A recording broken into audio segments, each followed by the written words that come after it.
السلام ورحمۃ اللہ وبرکاتہ۔ ناظرین محترم، حضرت امام حسن مجتبی رضی اللہ المولا تبارک و تعالیٰ کی شان اور ان کی عظمت کا کیا کہنا۔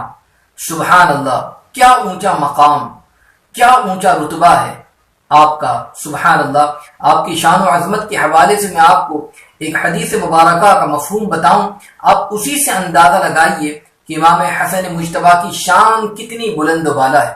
ترمذی شریف کی روایت ہے جس کا مفہوم ہے کہ ایک مرتبہ آقائے دو جہاں صلی اللہ تعالی علیہ وسلم حضرت امام حسن مجتبی رضی اللہ مولا تبارک و تعالی عنہ کو اپنے کاندھے پر سوار کیے ہوئے۔ سبحان اللہ، جو نبی کے کاندھے پر سوار ہو، سبحان اللہ، اس ذات کی عظمت کا عالم کیا ہوگا۔ کسی صاحب نے دیکھا اور کہنے لگے سبحان اللہ کہ سواری دیکھو کتنی اچھی ہے۔ اس موقع پر آقا دو جہاں صلی اللہ علیہ وسلم نے ارشاد فرمایا جس کا مفہوم ہے کہ سوار بھی تو دیکھو کتنا اچھا ہے۔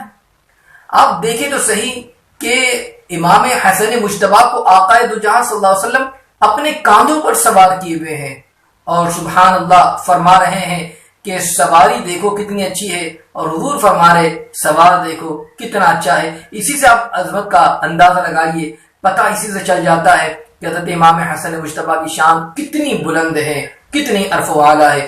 اسی لیے اعلیٰ حضرت عظیم البرکت یوں عرض کرتے ہیں سرکار کی بارگاہ میں، وہ حسن مجتبی سید الاسقیاء، وہ حسن مجتبی سید الاسقیاء، راکب دوش عزت پہ لاکھوں سلام۔